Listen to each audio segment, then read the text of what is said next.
les boîtes payent plein de choses, plein de factures dans les boîtes. Payent les salariés, payent les fournisseurs, payent les impôts. Il y a une facture qu'on n'a pas trouvée, c'est la facture carbone. Bonjour, je suis Joseph Chouefati, entrepreneur dans le domaine de la finance verte et cofondateur de Goodvest. Goodvest, c'est une entreprise à mission qui permet de faire fructifier son épargne en alliant investissement responsable, transparence et recherche de rendement. Visitez goodvest.fr si vous souhaitez en savoir plus. Dans Monétique, le podcast de la finance durable et éthique, je vous propose de parler sans filtre et de manière ludique des enjeux environnementaux et sociaux de votre argent, que vous en ayez un petit peu ou bien beaucoup. Car l'argent ne dort pas, du moins pas comme on l'imagine, et dès le moindre euro, il a de l'impact. À chaque épisode, nous rencontrons un expert du domaine de la finance verte qui nous donne des conseils pour mieux comprendre et du coup pour mieux orienter notre argent. Si le sujet vous intéresse, abonnez-vous. Et pour nous soutenir, notez le podcast, partagez-le, c'est grâce à vous que le podcast Monétique continue aujourd'hui. Bienvenue dans ce 12e épisode de Monétique. Lors de l'épisode précédent, nous avons parlé d'activisme dans le domaine de la finance avec Lucie Pinson, qui est la fondatrice et directrice de l'ONG Reclaim Finance. Aujourd'hui, on va parler d'Axiia et de l'indice Vérité 40 avec Vincent Auriac, qui est président du cabinet de conseil spécialisé dans la finance responsable Axiia. Bonjour Vincent. Bonjour Joseph. Merci du coup d'avoir accepté notre invitation. Est-ce que tu peux commencer par te présenter, nous parler de ton parcours et de comment tu es arrivé dans la finance responsable ? Oui, effectivement. Donc moi, je suis diplômé d'école de commerce. Ok. Donc ça nous ramène il y a quelques années en arrière. L'avantage, c'est que je suis arrivé au tout début de l'ISR. On n'appelait même pas ça comme ça à l'époque. On appelait ça la gestion éthique. Ok. Comme dit la chanson, un temps que les anciens et les jeunes ne peuvent pas connaître. Donc moi, j'avais fait une école de commerce, spécialité finance. J'ai commencé dans une toute petite boîte qui était en province d'ailleurs. Aujourd'hui, ça redevient à la mode, donc c'était plutôt sympa. On avait une clientèle très particulière d'associations, de congrégations. Alors c'est hyper important ça, parce que en fait, ces deux publics ont lancé la gestion éthique en France. D'accord. Souvent, quand on discute avec les gens disent oui, c'est à la fin des années 90 avec les agences de notation. Ares qui est devenu Vigéo, et en fait non, tout a commencé au milieu des années 80, qui est une période d'ébullition incroyable, où il y avait encore le mur de Berlin, des gens qui étaient effectivement dans des situations pas faciles de l'autre côté du mur, des Français qui essayaient de les aider, des associations, notamment le CCFD, et donc tout ce milieu associatif était vraiment extrêmement bouillonnant d'idées, de réflexion sur le rôle de l'argent. Donc moi je suis arrivé, et donc il y avait cette clientèle-là dans la société dans laquelle j'étais, qui est une société de conseil. Peu de temps après, cette société s'est transformée en société de gestion, puisque c'était aussi l'ébullition du côté des nouveaux statuts. Aujourd'hui, on parle des fintech, mais à l'époque, il y avait aussi le lancement, il y a eu la loi de 89 qui a structuré le métier de gérant de portefeuille, qui n'existait pas, qui n'est pas un métier si vieux que ça. Et donc j'ai commencé comme assistant de gestion, et par le hasard de ce calendrier-là, on s'est transformé assez rapidement en société de gestion. Donc c'était le Far West à l'époque. Aujourd'hui, il y en a 650, mais on était beaucoup moins nombreux à l'époque. Et donc on s'est constitué en société de gestion. Il a fallu apprendre les textes, se mettre en place. Voilà. Donc je suis passé directement du pédiluve au grand bain, quoi. Voilà. Donc, mais c'était hyper motivant, mais c'était une période où tout se construisait sous nos yeux, quoi. D'accord. Et du coup, cette société de gestion, elle existe encore ? Non, elle n'existe plus. Elle a été fondée par une personne qui est partie aujourd'hui en retraite et qui l'a cédée en 2000. La société s'appelait Apogée.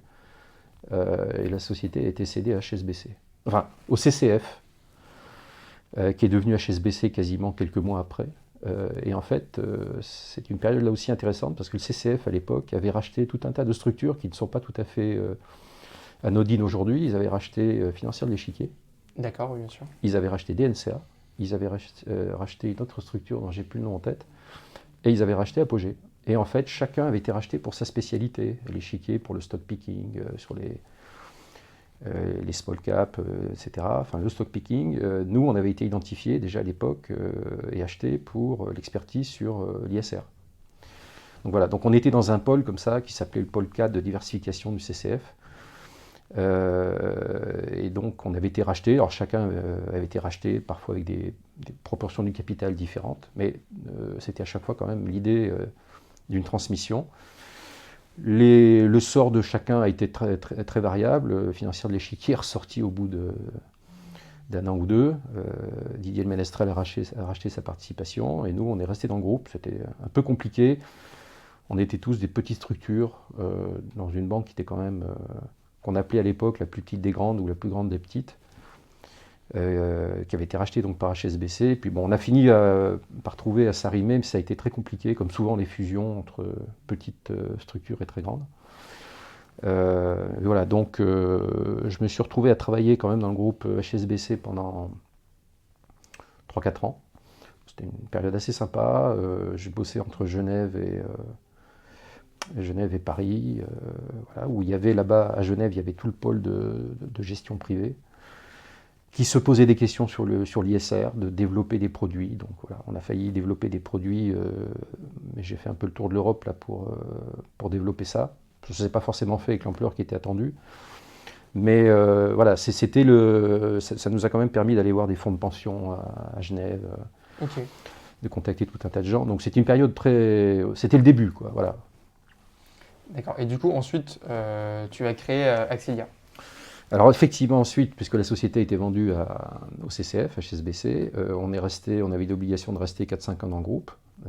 Et puis au bout de 4-5 ans, on a quitté le groupe. Parce que, on n'avait pas forcément de projet de continuité à l'intérieur du groupe, qui se débrouillait par ailleurs tranquillement et sans nous.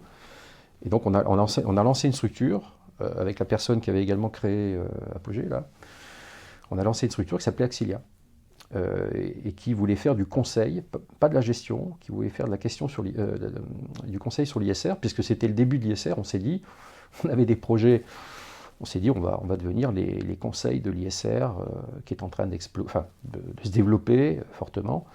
Et il y a quelque chose à faire là, de ce côté-là pour aider les clients. Sauf que est arrivé peu de temps après la crise de 2008. Et là, comme souvent ce genre de crise, c'est un temps d'arrêt à pas mal d'initiatives. Les gens ont coupé les budgets de conseil, comme c'est souvent le cas pendant les crises. Et l'ISR s'est développé en fait beaucoup plus lentement que ce qui était escompté. Donc on s'est replié sur un conseil financier plus classique. Beaucoup de clients également sont venus vers nous pour mécontents du niveau de service dans les banques, et sont revenus vers nous pour qu'on les conseille plus strictement sur le conseil financier, pas forcément ISR. En 2008, l'ISR était quand même encore naissant, hein. On en parle maintenant dans tous les journaux depuis 1 ou 2 ans, mais donc en 2008, c'était pas forcément le cas. Donc on s'est mis à refaire du conseil financier, mais toujours en gardant l'intérêt pour la finance responsable. D'ailleurs, dans les statuts d'Axilia, il y a marqué le focus sur l'investissement responsable. On aurait créé la boîte en 2020, je pense qu'on aurait appelé ça une entreprise à mission. Et là, comme ça n'existait pas, ce concept-là, mais on l'avait quand même mis dans les statuts. C'était quand même une volonté forte, on aurait pu ne pas du tout le mettre. Voilà. Donc, de 2015, où la boîte a été créée, jusqu'à il y a... 2005. 2005, pardon, oui. Jusqu'à aujourd'hui, il y a eu toute cette évolution. 2008, donc le temps d'arrêt, recentrage sur le conseil financier plus classique, conseil des associations fondations. J'ai toujours, moi, gardé l'axe je dirais, de vulgarisation autour de la finance responsable. Donc ça a pris 2 axes. On a organisé à partir de 2007 des ateliers de la finance responsable. Donc ça a duré 10 ans, et pendant 10 ans, on a reçu à peu près 1000 personnes, notamment du secteur des associations, des fondations, mais pas que. Où on a commencé, on était une dizaine autour d'une table, et puis à la fin, on faisait des réunions à 200 personnes dans des coins, dans des lieux tout à fait sympas, avec des intervenants. On avait à peu près une quinzaine d'intervenants par jour sur différents sujets de la finance responsable, l'engagement, l'impact, les startups, etc., etc. Je me souviens une très très belle édition en 2015 où on avait fait, je pense que c'était la plus belle édition. On avait fait un repas à partir d'un vendu. C'était le début de Phoenix. Bien sûr. Donc le repas pour 200 personnes était fait à partir d'un vendu qu'on avait récupéré dans un supermarché. J'étais le premier à embêter Phoenix et le Baluchon à l'époque était un traiteur d'insertion à faire ça. Il m'a dit, t'es le premier à faire un truc comme ça. Mais je dis, ouais, il faut aller au bout de l'idée si effectivement il y a des invendus. Donc on avait fait un repas pour 200 personnes. C'est avec Jean Moreau, du coup. Ouais, Jean Moreau. Et puis le Baluchon, qui est un traiteur qui fait un boulot formidable là-dessus, où les cuisiniers ont découvert les camions de Phoenix et ont fait le repas comme ça, au débeauté. Là. D'habitude, ils commandent. Là, on leur livrait, il fallait qu'ils se débrouillent de ça, mais ils s'en sont tirés magnifiquement. Et toute la journée, on avait fait des interventions sur tout un tas de sujets. Et déjà, en 2015, c'était une année quand même assez propice, on avait parlé du carbone, parce que c'était les accords de Paris. Donc là, on était les premiers à parler de l'empreinte carbone. Je me souviens que Trocost était venu quasiment monter en chair, là, pour parler du carbone. Et très souvent, le parti pris, c'était l'innovation. Donc le parti pris, c'était d'aller choisir des gens qui commençaient à faire passer des idées nouvelles, et de les faire connaître au plus grand nombre. Alors peut-être que certains n'ont pas perçu parfois l'audace des idées, mais en tout cas, voilà, on a fait passer quasiment dans leur année de création beaucoup de start-up. Je me souviens en 2015, ou peut-être même déjà en 2014, on avait fait passer United Credit, Alter Equity, voilà, il y a un certain nombre de... c'est ces deux noms qui me viennent en tête, mais... on avait fait venir des gens pour voilà, qu'ils présentent avec leurs mots à eux leurs innovations. Ok. Et c'était hyper sympa. Donc ça, c'était la dimension, je dirais, finance responsable. Et puis il y avait une deuxième branche où on faisait connaître, puisque c'était encore très peu connu, donc il fallait faire l'effort de faire connaître aux gens toutes ces idées. On avait les Profit for Non-Profit Awards, donc qui étaient plus sur la dimension de philanthropie. Mais philanthropie, ISR, tout ça, ça peut se rejoindre, hein, notamment dans tout ce qui est fonds de partage. Et là, l'idée, c'était de récompenser tous les produits financiers qui avaient une dimension de partage. Donc quand on les achète, il y a des dons qui sont générés d'une manière ou d'une autre, par un mécanisme qui peut être plus ou moins, qui a différentes formes. Il y a des dons qui sont générés pour des associations, fondations. Voilà. Donc ça, on a commencé ça en 2009, Okay. Donc on a fait ça aussi. Donc on remettait des prix à des produits. On s'est aperçu là qu'il n'y avait pas que le système de partage d'intérêt. À un moment donné, quand les taux d'intérêt se sont mis à tomber vers zéro, même si tu partages 100% des intérêts, 100% de zéro, ça fait zéro. Donc on a vu venir le coup. On a commencé à récompenser d'autres formes de partage, les cartes bancaires, avec des cartes bancaires, à chaque fois qu'on l'utilise ou qu'on retire un DAB. Ça arrondit au-dessus okay. Non, ça peut faire un don de 1 ou 2 centimes. Il y a effectivement ensuite le système de l'arrondi qui est arrivé. Il y a également des systèmes de points de fidélité digitaux, de partage de frais de gestion. Donc c'est plus un partage d'intérêt, comme sur un livret ou sur des fonds obligataires. C'est la société de gestion qui partage les frais de gestion. D'ailleurs, là où il y avait aussi déjà un glissement, c'est plus le particulier qui donne, mais ça peut être l'intermédiaire financier. En partageant les frais de gestion, c'est l'intermédiaire financier. Et donc on voyait bien qu'il y avait un glissement du partage d'intérêt qui ne pouvait plus se faire puisque les taux étaient à zéro. Ça a quand même duré 30 ans. Il faut bien voir que le premier fonds de partage est né en 83 au profit du CCFD, Comité catholique contre la faim et le développement, et ça a permis quand même au CCFD de récupérer 30 millions d'euros en 30 ans. Comme les taux en 83 étaient à 17%. Et à l'époque, on partageait la moitié de 17. La moitié était gardée par le client, l'autre moitié était versée au CCFD. Donc dès qu'il y avait un peu d'encours, ça faisait des sommes qui n'étaient pas négligeables du tout. Aujourd'hui, les taux sont négatifs. Donc ça serait à l'association de payer le donateur, ça ne marche plus. Mais il y a donc tous ces mécanismes de carte bancaire arrondie, les points de fidélité digitaux. Et puis, depuis, c'est récent, hein, depuis 3-4 ans, les intermédiaires financiers partagent donc les frais de gestion, donc leur chiffre d'affaires. Ils peuvent partager un bout des bénéfices, ils donnent du temps de leurs salariés, et ça, c'est très récent. Ça montre bien qu'on est passé également d'un moment où on partageait sur un produit, donc c'était vraiment du micro-don, à un moment où on partageait au niveau de l'entreprise, au niveau corporate, donc on est passé d'un cran au-dessus, et les entreprises se reconnaissent aujourd'hui une responsabilité, pas simplement sur le produit, mais sur l'ensemble de l'entité économique. Et là, les montants sont en train d'exploser, et on commence à voir des gens comme, alors au début, le partage de frais de gestion, c'était l'échiquier. Financière de l'Échiquier a fait ça, avec sa propre fondation. Maintenant, on a des gens comme Amiral Gestion qui font ça sur les bénéfices. On a Eleva Capital qui donne 10% également, qui a même donné 10% de ses actions à une fondation pour l'UNICEF. Évidemment, donc on a récompensé tous ces gens-là. On a à peu près une quinzaine, vingtaine de financiers qu'on a récompensés, soit pour leur entreprise, soit à titre personnel, parce qu'il y a vraiment des gens qui ont eu des parcours incroyables. Tous ces bénéficiaires-là et ces lauréats sont sur le site profitfornonprofitawards.com. Et aujourd'hui, comme ce sont en plus des gens qui sont bons en termes de performance et d'organisation, ils sont en train de montrer l'exemple à plein d'autres structures. Donc il y a des jeunes aujourd'hui qui, quand ils créent leur boîte, ils se disent si je crée une société de gestion, elle va donner 1% de son chiffre d'affaires, elle va donner 10% de ses profits, parce que je l'ai vu ailleurs. Et en plus, évidemment, comme on le dit souvent, vous le retrouvez au centuple. C'est-à-dire que les clients trouvent ça génial, plutôt que de rester dans l'image d'Épinal du financier qui fait beaucoup d'argent et qui garde tout pour lui. Cet altruisme-là est perçu positivement, surtout aujourd'hui. C'était peut-être moins vrai à l'époque. Donc on a fait ces prix. En 2015, on voyait quand même la population des intermédiaires financiers qui n'était pas encore en train de véritablement exploser. On a un peu de mal à trouver les relais, la puissance de relais par rapport à ce qui s'était fait avec le partage d'intérêts dans les années 80.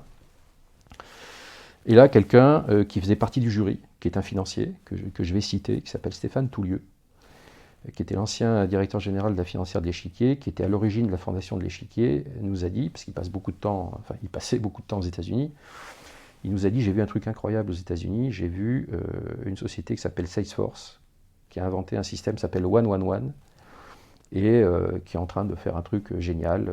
C'est Marc Benioff qui a lancé ça, son patron. Bon. On lui a dit, Stéphane, on ne connaît pas Salesforce, c'est quoi ce truc-là? Donc ça, c'était en 2015. Explique-nous le 111. Depuis, ça a bien changé. Hein? Depuis, ça a bien changé, tout le monde connaît Salesforce. Oui, c'était 99 Salesforce, le lancement. Donc, lui, il a vu ça en 2015, il nous a expliqué le truc, on lui a dit, ça a l'air vachement sympa, c'est pas de la finance. Nous, on est des financiers, on récompense des initiatives financières.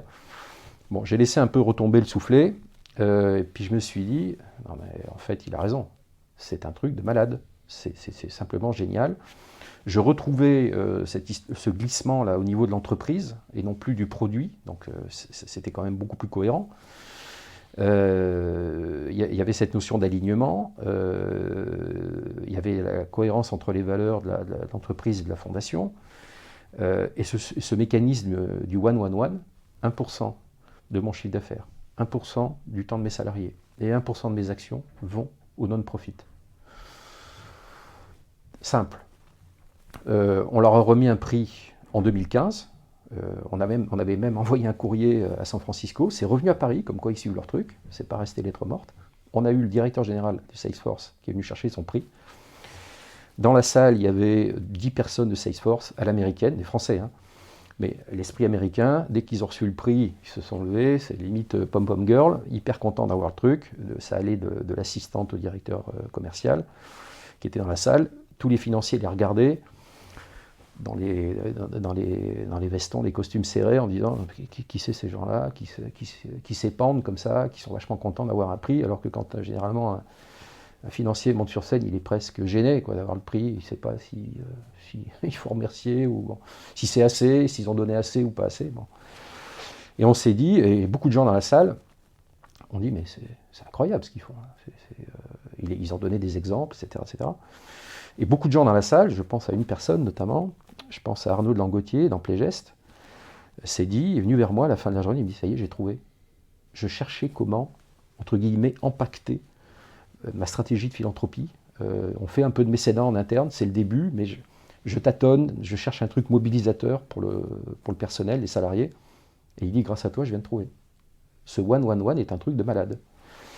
C'est hyper engageant, c'est hyper impactant, et est-ce que tu es d'accord pour m'aider à monter ce truc-là? Je dis ouais, absolument.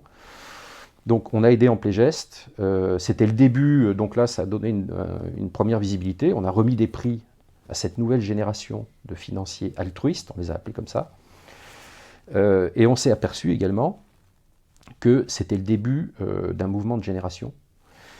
C'est-à-dire qu'il y a des jeunes qui raisonnaient comme ça, et il n'y en avait pas avant qui faisaient comme ça, et quand ils étaient plus âgés, ils ne raisonnaient pas comme ça non plus. Et à un moment donné, une année, on devait être en 2017, un des membres du jury a dit, je ne sais pas si vous avez remarqué, mais ils ont tous entre 25 et 32 ans. Tous les dépôts de dossiers, là, puisqu'on lançait des appels à projets sur Internet pour que les gens nous fassent part de ces démarches altruistes, déposer des dossiers, et on a compilé les réponses, et donc ce jury a dit, mais ils ont tous entre 25 et 32. Et personne n'avait remarqué, et on lui a dit, c'est très juste. Et en fait, avant 25 ans, ils sont à l'école. Après 32 ans, c'est déjà une autre génération qui réagit différemment. Et on avait là, entre 25 et 32, cette espèce de génération des millénials, qui était une nouvelle génération, de ce qu'on a appelé, nous, les entrepreneurs altruistes, qui était une rupture par rapport au format historique, c'est-à-dire que habituellement, la philanthropie en France, c'est j'ai réussi dans les affaires, à 60 balais, je vends ma boîte, 10% de ce que j'ai gagné, je le mets dans une fondation. Et voilà. Or, la jeune génération, c'est qu'on n'a pas le temps d'attendre 40 balais pour avoir de l'impact. Il faut de l'impact tout de suite. Quand ils créent une boîte, c'est une boîte de solutions pour le climat, pour tout un tas de sujets. Et donc, ils ont cette exigence d'impact maintenant, et l'entreprise, c'est un levier du changement. Donc l'entreprise propose des solutions et en même temps partage la valeur avec les salariés, en engageant les salariés et au profit donc d'associations, de fondations. Et on a récompensé depuis 2015 une vingtaine de boîtes dans tous les secteurs, le tourisme, la mode, la finance, l'alimentaire. Et dans tous ces secteurs, il y a des gens qui ont fait cette bascule intellectuelle de se dire ma boîte va me servir à faire changer le monde quelque part. Voilà. Et on a eu beaucoup de filles d'ailleurs. Au début, on n'avait que des garçons. Et depuis 4 ans, on n'a que des filles. Beaucoup de filles. Et qui vont même parfois au-delà de ce qu'on a vu au départ, des modèles que j'ai évoqués. Parfois, c'est beaucoup plus que 1%. Voilà. Donc ça fait plaisir de voir que voilà, c'est pas que dans la finance. Et d'ailleurs, la finance était plutôt en retard. La finance est en train de reprendre ce wagon-là de la philanthropie. Et on commence à voir, c'est pas encore la déferlante, on commence à voir des sociétés de gestion qui se créent, beaucoup de conseillers financiers. Il y a plus de conseillers financiers altruistes que de sociétés de gestion altruistes. Il y a beaucoup plus de conseillers financiers aussi. C'est vrai, mais je dirais à voir si dans 2-3 ans... en termes de proportion. Ouais, en termes de proportion. Très clair. En tout cas, les sociétés de gestion seraient bien inspirés de regarder ce qui se passe. Parce que je pense que si des conseillers financiers qui ont des moyens financiers quand même sans commune mesure avec une société de gestion, si un conseiller financier peut le faire, les sociétés de gestion aussi. Je pense qu'une société de gestion peut le faire. Très clair. Donc maintenant, on va parler un petit peu plus de l'indice Vérité 40. Donc Axia a récemment décidé de créer son propre indice, si on peut l'appeler comme tel, ouais. qui est Vérité 40. Alors, qu'est-ce que c'est Vérité 40 et est-ce que c'est un clin d'œil à un autre indice français très connu comment est-ce que vous êtes arrivé à l'idée de créer cet indice dont je ne citerai pas le nom. En fait, c'est un parcours qui a commencé il y a 2 ans. Et il y a 2 ans, on a un de nos clients qui avait reçu une grosse donation et qui souhaitait peut-être porter un peu par la montée de tous ces sujets sociétaux, climat, pauvreté, inégalité, qui souhaitait donner une orientation socialement responsable à ce très gros don, qui était en plusieurs millions d'euros. Et donc, au même moment, il y avait également le fait que l'argent ne rapportait plus rien, autour de 0%. D'ailleurs, moi, c'est à cette époque-là que des clients ont commencé à me dire « Mais Vincent, si l'argent ne rapporte plus rien, il faut le mettre là où il est utile. » Il n'y a même plus de questions à se poser. C'est des évidences comme ça, c'est souvent les clients qui te les rappellent. Et donc, il y a 2 ans, ces clients ont voulu faire de l'ISR. On a cherché des fonds ISR qui combinaient une bonne performance, ça reste une exigence, et puis une satisfaction de leurs attentes à eux. Ce sont des attentes qui s'expriment généralement sous forme d'exclusion. Je ne veux pas investir dans le tabac, je ne veux pas investir dans les armes, je ne veux pas investir dans l'alcool. Ça, je dirais, c'est le vocabulaire le plus simple, c'est l'alphabet le plus simple à comprendre très généralement par un investisseur. Et c'est pas toujours évident de trouver des fonds qui respectent ce genre de choses-là, parce qu'il y en a certains qui ne le pratiquent pas. L'exclusion du tabac, par exemple, c'est pas évident. Quand on parle à des financiers, du moment que le business il est légal, il y a des financiers qui considèrent que c'est pas évident de ne pas en avoir en portefeuille. Ça choque toujours en tout cas nos clients, qui se rappellent qu'il y a 70 000 morts associés au tabac en France, que ça n'est d'ailleurs dans aucune grille de lecture ESG. On va mélanger des dizaines de critères, voire des centaines de critères, et à aucun moment on tiendra compte de du caractère létal de ces activités. Parenthèse. Donc on est parti avec des fonds ISR, et puis en cours de route, un de nos clients ce client nous a rajouté une 4e exclusion. Donc tabac, armes et alcool. Ils nous ont dit on ne veut pas investir dans les EHPAD, on ne veut pas investir dans les maisons de retraite. Ah bon? C'était bien la première fois qu'on entendait cette chose-là. Et en fait, quand on connaît l'association, c'est pas très surprenant. Je peux donner le nom, l'association, c'est les Petits Frères des Pauvres. Ce sont des gens qui envoient des bénévoles chez les personnes âgées, isolées, financièrement précaires, pour qu'elles vivent au mieux leur retraite et qu'elles finissent leur jour chez elles. Donc, maintien à domicile. Hashtag maintien à domicile. Donc, c'est assez logique de penser que l'EHPAD, c'est un peu l'antinomie de ça. En plus, les personnes qui sont aidées n'ont aucunement les moyens de payer les EHPAD. J'ai lu ce matin que c'était 2 000 € par jour en moyenne en France. Ça peut aller très au-delà de ça. 1 000 € par jour. 2 000 € par mois, pardon. 2 000 € par mois, je vais un peu trop vite là. 2 000 € par mois. Et donc, ils nous ont dit on ne veut pas investir dans les EHPAD. On s'est dit, il faut peut-être qu'on aille vérifier. Ce n'est pas une demande habituelle. On est allé voir 4-5 gérants, tous qui ont tous pignon sur rue, tous labellisés ISR, 4 sur 5. Et en fait, quand on est allé voir, ils ne comprenaient pas. Ah bon, pourquoi il faudrait exclure? Mais on a le droit, c'est un business légal. Nous, il n'y a pas de problème. Les scores de controverse qui sont notés de 1 à 5, 1, c'est pas de problème, 5, big problème, ils sont notés 3. Alors 3, il faut savoir que c'est hyper important comme niveau, parce qu'il ne se passe rien à 3. Le voyant orange s'allume à 4, le voyant rouge s'allume à 5. Et à partir de 4, les gérants commencent à sortir les sociétés du portefeuille. Donc ce genre d'opérateurs-là, donc les opérateurs d'EHPAD, ont un niveau 3. Donc ils sont quand même déjà catégorisés comme... les agences de notation. Imparfaits. Hein. Ouais, c'est pas 1, mais c'est 3. Le niveau de controverse n'a pas basculé dans le 4. Les notes ne sont pas mauvaises, des agences de notation. Les financiers nous disent c'est des bons business en plus en bourse, pourquoi on s'en priverait? C'est vrai, quand on regarde le parcours boursier de ces boîtes-là, c'est plutôt très satisfaisant. Ce sont des leaders mondiaux en France. On a des leaders mondiaux qui se développent, j'ai encore vu ça ce matin dans la GFI, là, qui se développent en Amérique du Sud, en Chine, partout où il y a du vieillissement, il y a potentiellement une occasion de développement. Et en tout cas, eux, pour l'association, c'était... donc on leur a dit, il y en a dans tous les fonds. Nous, ça ne nous va pas. Ils ont tout vendu. Ils ont vendu tous les fonds. Il y a même des gérants qui nous avaient dit on n'y touchera jamais. Il n'était pas ISR celui-là. On n'y touchera jamais. Finalement, ils ont touché quand même.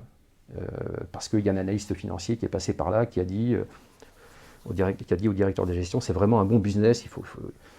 En plus, ils ont acheté ça quand il y a eu la baisse des marchés là, il y a 2-3 ans. Ils ont profité du trou d'air. Et donc, en fait, l'association, elle, considérait que voilà, c'est pas acceptable. Ils ont tout vendu. Et en fait, nous, on s'est un peu retrouvés devant le truc, mais qu'est-ce qu'on va leur proposer? Et en fait, on s'est un peu on s'est auto-saisi en disant, on va réfléchir à, ça pourrait être quoi un fonds ISR? Donc on est parti de la page blanche, on serait bien reparti du côté du social, parce qu'en France, c'est quand même un sujet qui intéresse les gens. Donc on aurait bien voulu travailler sur les salaires, sur la répartition des effectifs, mais on ne trouvait pas l'info. On a même interrogé toutes les boîtes du CAC 40 par mail en leur demandant la répartition des salariés par collège, ouvriers, agents de maîtrise, cadres. les niveaux de salaire, machin truc. La moitié des boîtes ne nous ont pas répondu. Un quart nous a dit, mais c'est déjà marqué dans le rapport annuel. Non, c'est pas marqué dans le rapport annuel, pas comme on veut, pas avec le niveau de détail qu'on souhaitait. Un autre quart nous a dit, c'est marqué dans le bilan social. Non, c'est pas marqué dans le bilan social. Le bilan social, très généralement, donne des chiffres sur la holding. Dans la holding, il peut y avoir 500 personnes, il y a rarement des ouvriers, alors qu'il peut y en avoir 300 000 dans le groupe. Et nous, ce qu'on voulait, c'est le bilan social consolidé. Donc on s'est dit, on ne va pas se buter. On a refermé la page provisoirement. On s'est dit, on y reviendra.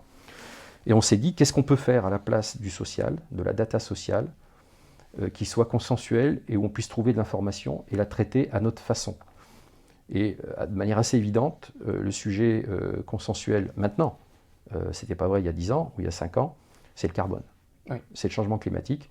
Donc là, on s'est dit, on va récupérer, on va travailler sur ces données-là. On a regardé aussi avec du recul, et un peu comme le regarderait une association ou une fondation, encore une fois, qui ne sont pas des experts.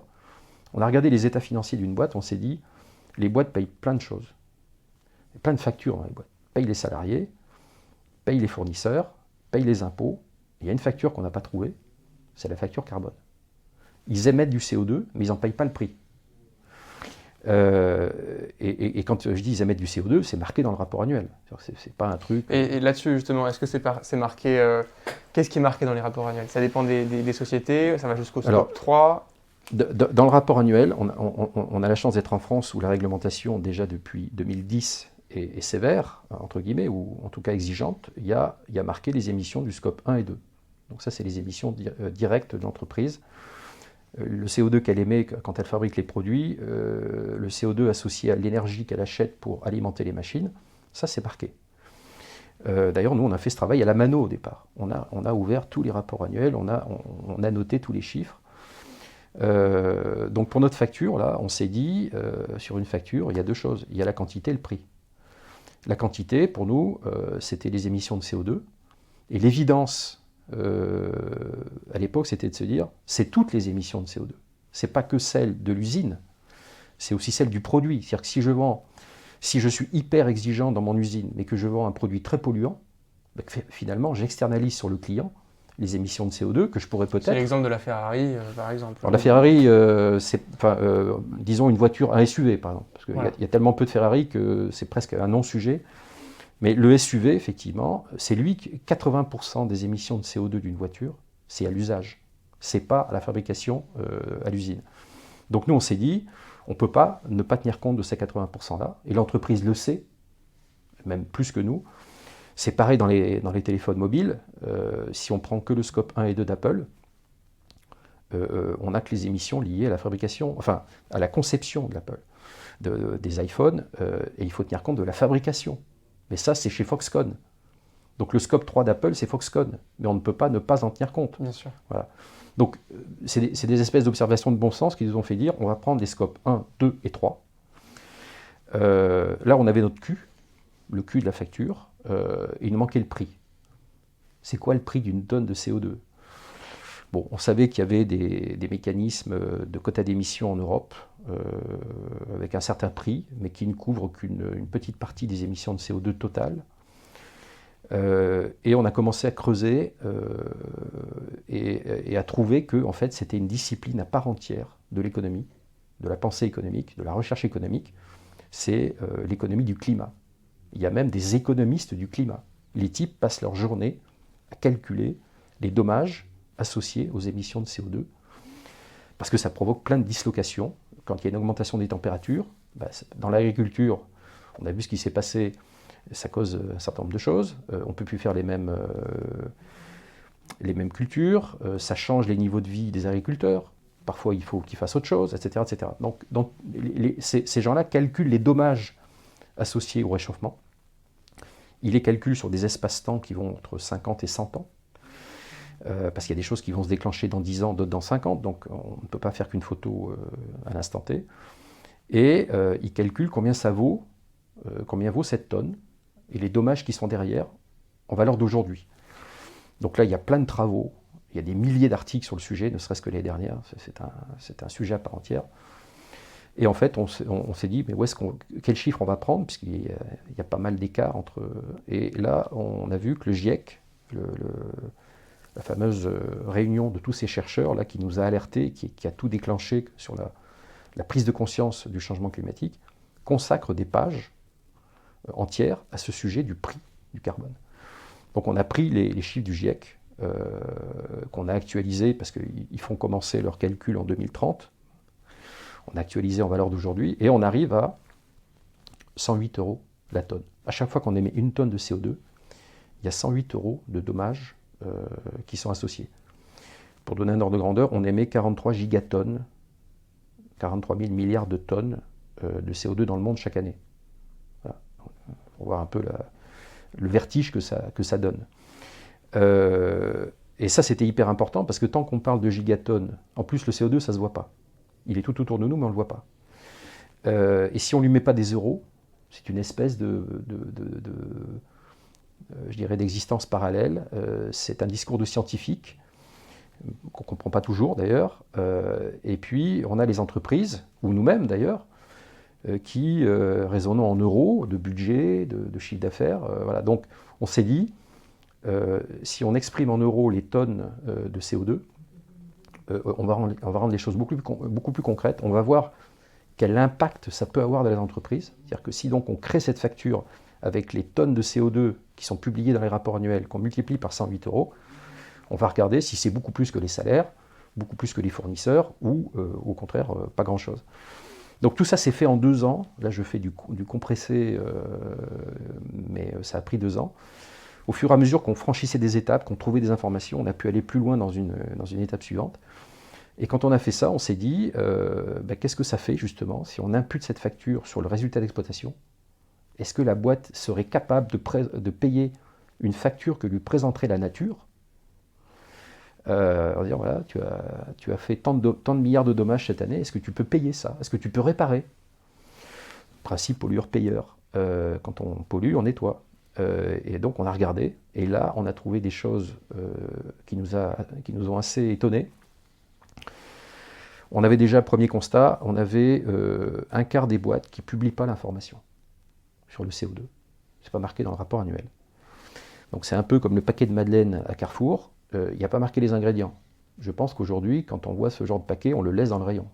Nous c'est pareil, on s'est dit, on ne les fait pas rentrer dans le calcul, tant pis pour eux. Le jour où ils seront transparents, on fera nos calculs, mais là, non, on les a mis de côté, donc c'est quand même un quart des boîtes. Donc c'était surtout des banques d'ailleurs. Les banques ne publient pas de manière très concrète leur scope 3. Ils publient les CO2 qui est associé au chauffage des agences, des data centers, l'essence qu'ils mettent dans les bagnoles pour les collaborateurs, mais ils ne tiennent pas compte de ce qui représente 97% des émissions de CO2 d'une banque, c'est-à-dire tout ce qui est lié au financement, aux prêts qu'ils accordent ou aux investissements, prises de participation qu'ils prennent capitalistiques dans les entreprises. Et comme on a des très grandes sociétés, des très grandes banques en France qui ont une taille internationale, ils ne financent pas, je dirais, des moulins en Gascogne, ils financent des centrales thermiques un peu partout sur la planète, des centrales à gaz, etc. Beaucoup de choses liées aux fossiles. Et quand on tient compte de ça, ça fait exploser leur facture carbone, puisque, encore une fois, 97% c'est lié à ces financements et ces investissements. Voilà, donc un quart qui ne publie pas, on les met de côté. Il y en a un quart où le bénéfice comptable, le résultat d'exploitation comptable, devient une perte. C'est quand même quelque chose d'incroyable. Ce que publient les entreprises, si on leur faisait payer le coût des dommages environnementaux, ne pourraient pas les payer. Donc là, ce qui est aujourd'hui validé par des commissaires aux comptes, si on prend des lunettes un peu extensives avec un regard climat, ces entreprises n'ont plus de rentabilité, je dirais, intégrale, après prise en compte du coût du carbone. Et puis, il nous restait donc 50% des entreprises qui, soit avaient peu, je dirais, de déformation du résultat de départ, ou commençaient à se rapprocher du passage sous zéro. Mais donc, 50% des entreprises sont capables de payer la facture, un quart ne sont pas capables de les payer, et très largement incapables de ne pas la payer. Ils ne vont pas pouvoir y arriver avant plusieurs années, voire dizaines d'années, tellement la facture carbone est énorme. Je pense évidemment au secteur pétrolier, aux producteurs d'énergie. Le mauvais élève, par exemple, ça va être... Total. On va donner le nom à Total. Voilà. Alors, pour deux raisons. et les gens nous disent, mais c'est trop facile votre truc, ils émettent beaucoup de CO2. Oui, mais ils pourraient s'en sortir en ayant un très gros résultat d'exploitation. Ils n'ont même pas le résultat d'exploitation pour payer les dégradations qui sont fabriquées. Souvent on nous fait cette remarque, oui, mais il suffit de gagner de l'argent pour payer. Pas toujours. Même un pétrolier ne gagne même pas assez d'argent pour payer la facture carbone. Donc on a fait ça. Les observations qu'on avait pu faire sur le marché français, on les a validées au niveau européen. Ça ne change rien. Il y a bien une dimension systémique. Quand on calcule ça pour Total ou pour BP ou pour machin, on arrive au même sujet. Donc on s'est dit, il faut quelque chose de très concret. Donc on a voulu faire un indice. Et donc on a lancé le Vérité 40. Donc le Vérité 40, c'était justement pour mettre une lumière, pour dire la vérité sur ces émissions de CO2 qui étaient en page 312 du rapport annuel, qu'on a converti en euros, qui devient quelque chose de palpable. Et donc, dans cet indice, on est parti des 120 plus grosses entreprises françaises, parce qu'on savait bien qu'il y en avait du principal indice de la bourse parisienne qui allait sortir. Donc il fallait qu'on ait un réservoir de sociétés plus petites pour faire rentrer à la place de celles qui sortaient. Donc il y en a 20 qui sont sortis. Pour l'essentiel des banques ou des gens qui avaient une très forte facture carbone. Pour d'autres, marginalement, des gens qui n'étaient pas assez transparents. Donc ça, je dirais, ça va se corriger. Et donc on en a gardé 20 de l'indice de départ, on en a fait rentrer 20 autres. Et donc on a un Vérité 40 qui est construit comme un indice de place, c'est-à-dire c'est par rapport à la CAPI boursière. Mais c'est la CAPI boursière en multipliant l'EBITDA ajusté du carbone et non pas l'EBITDA tout court. Donc il y a parfois des EBITDA, encore une fois, qui disparaissent. Et quand on a un EBITDA négatif, il n'y a plus de CAPI boursière, puisqu'on multiplie par un truc qui est négatif. Donc c'est aussi un autre regard sur la profitabilité des boîtes, la création de valeur. Et donc oui, il y a pas mal de taux de chute pour ce Vérité 40. Très clair. Et du coup, donc ce Vérité 40 que vous avez créé et vous avez beaucoup communiqué dessus il y a quelques semaines, aujourd'hui, est-ce qu'il y a des prochaines étapes qui sont envisagées très rapidement ? Oui, alors on aimerait bien que ça devienne un indice d'ailleurs, parce que dans l'ISR, je pense qu'il y a une énorme diversité d'attentes. Un particulier n'aura pas forcément les mêmes attentes qu'un institutionnel. Entre deux particuliers, un va s'intéresser à un sujet comme l'enfance, l'autre va s'intéresser aux droits de l'homme, l'autre va s'intéresser à l'environnement. Donc la diversité est intrinsèque à l'ISR. Donc je pense que notre indice apporte une touche de diversité. C'est une technologie nouvelle. C'est un peu comme l'ARN messager pour le Covid, pour les vaccins. Il y a toute la notation ESG qui a été créée en France en 1997, donc elle a presque 25 ans. C'est une nouvelle manière de l'exploiter. C'est une nouvelle manière. La notation ESG, c'est du qualitatif. Il y a 40, 200 critères. On note à chaque fois, c'est une appréciation qualitative. Nous, on est dans quelque chose qui est plus rationnel. On prend les émissions de CO2, c'est audité, voilà. On prend le prix d'expert donné par le GIEC et on fait une facture. Il y a un critère. Visiblement, ça plaît beaucoup aux entreprises on avait Hélène Valade de LVMH qui était au webinaire de lancement, qui nous disait être un peu fatiguée d'avoir à remplir des questionnaires de 70 pages.